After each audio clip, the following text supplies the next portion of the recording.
राजस्थान के डिस्ट्रिक्ट अजमेर के कोर्ट ने अजमेर दरगाह या ख्वाजा मोइनुद्दीन चिश्ती दरगाह के सर्वे को लेकर एक पिटीशन में नोटिस इशू किया। नोटिस इशू है आर्कियोलॉजिकल सर्वे ऑफ इंडिया यानी कि एएसआई को, union ministry of minority affairs को, जो दरगाह कमेटी है उसको। ये तीनों रिस्पोंडेंट्स हैं इस पिटीशन में। ये पिटीशन क्यों फाइल हुई, नोटिस का इम्पैक्ट क्या होने वाला है और ये पूरा इशू क्या है, इसको आज हम समझेंगे।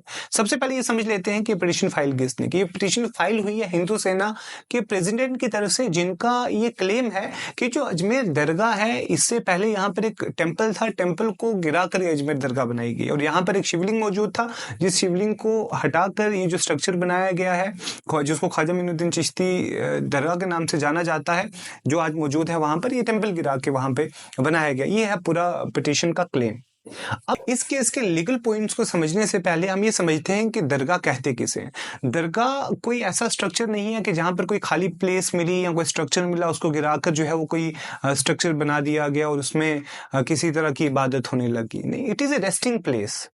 कि किसी की डेथ हो गई, किसी प्रोमिनेंट फिगर की डेथ हो गई, तो उसकी जो कब्र बनाई जाती है, उसकी जो ग्रेव बनाई जाती है, उस ग्रेव के ऊपर जो है एक टॉम बना दिया जाता है, उसको हम बोलते हैं ये दरगाह है। और यहाँ इस अजमेर के केस में ये जो रेस्टिंग प्लेस है, ये मुस्लिम्स की one of the most prominent figures जो हैं, जो सबसे इंपॉर्टेंट फिगर्स इंडियन मुस्लिम्स की जो समझी जाती है, उनमें से एक इंपॉर्टेंट फिगर जो है ख्वाजा मोइनुद्दीन चिश्ती की है। और उनकी वफात, उनकी डेथ आज से लगभग 800 साल पहले हुई थी। यानी कि ये जो दरगाह है, ये दरगाह कोई 200 साल पुरानी या 300 साल पुरानी नहीं, बल्कि यहाँ बाबर के टाइम पे नहीं बनी या औरंगजेब के टाइम पे नहीं बनी या मुगल बादशाह के टाइम नहीं, बल्कि ये 800 साल से ये दरगाह है। और क्योंकि ख्वाजा मोइनुद्दीन चिश्ती, जैसा कि मैंने कहा, one of the most prominent figures of Muslims in India, तो इस वजह से उनकी हिस्ट्री जो है वो डॉक्यूमेंटेड है। जो इंडियन मुस्लिम्स हिस्ट्री है, जो आप समझें कि जो मुस्लिम्स जो हिस्टोरियंस हैं उनके यहाँ पर भी, और जो सेकुलर हिस्टोरियंस जिनको आप बोलते हैं, या जो नॉन मुस्लिम हिस्टोरियंस उनके यहाँ पर भी ख्वाजा मोइनुद्दीन चिश्ती की जो बायोग्राफी है वो भी, और आफ्टर डेथ जो उनका पूरे का पूरा जो हिस्ट्री रही है दरगाह की, वो भी वेल डॉक्यूमेंटेड है।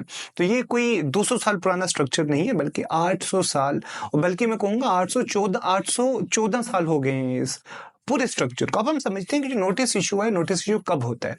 जब भी किसी कोर्ट में कोई पिटीशन फाइल होती है, कोर्ट या तो उस पिटीशन को डिसमिस कर देता है अगर उसमें कोई मेरिट ना हो, जैसे कि इस केस में मेरिट नहीं था मगर कोर्ट ने उसको डिसमिस नहीं किया, नोटिस इशू किया। अब नोटिस इशू किया जाता है ताकि जो रिस्पोंडेंट्स हैं वो आकर अपना केस एक्सप्लेन करें, उस पिटीशन के रिस्पॉन्स में रिप्लाई दे। तीसरा जो ऑप्शन रहता है वो ये रहता है कि कोर्ट इंटरिम डायरेक्शंस पास कर देता है। कभी कभी ये डायरेक्शंस दूसरी पार्टी को सुने बगैर भी पास कर दी जाती हैं, मगर अगर केस अर्जेंट नेचर का ना हो तो it is considered to be violation of natural justice, कि आपको दूसरी पार्टी को भी सुनना तो उसको सुने बगैर आपने डायरेक्शंस पास कर दी, जैसा कि शाही जामा मस्जिद संभल के केस में हुआ। वहां पर दूसरी पार्टी को सुने बगैर कोर्ट ने डायरेक्शन फाइल कर दी कि मस्जिद के सर्वे के लिए, और फिर उसके बाद जो प्रोटेस्ट हुए, उन प्रोटेस्ट में 6 मुस्लिम नौजवानों को कत्ल भी कर दिया गया। अब ये जो पूरे का पूरा प्रोसेस है और उसके बाद क्या होता है, it is yet to be seen. Next date जो है वो 20 दिसंबर की है। 20 दिसंबर को या उसके बाद सब्सिक्वेंटली जो है वो रिस्पोंडेंट्स अपना रिप्लाई फाइल करेंगे। दरगाह committee has assured that it is going to contest this case to the last। But सवाल ये पैदा होता है कि why at first these petitions are being entertained by court।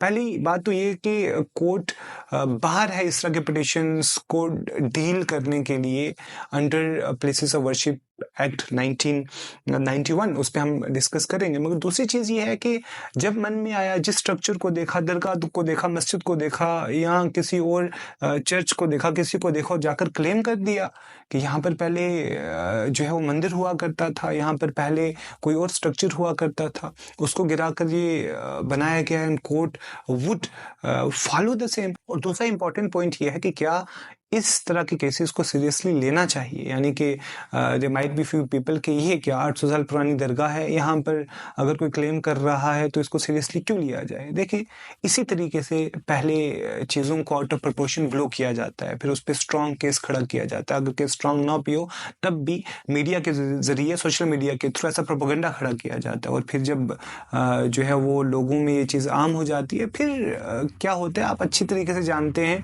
कि ऑलरेडी बाबरी बाबरी मस्जिद में क्या हुआ, ज्ञानवापी मॉस्क के केस में क्या चल रहा है, संभल के केस में आप देख चुके हैं। Now at the same time ये पिटीशन मूव की गई है। तो इसलिए इस तरह के केसेस पे बात होना ज़रूरी है कि ये जो दरगाह है और ये बाकी जो प्लेसेस ऑफ वर्शिप है, ये कब तक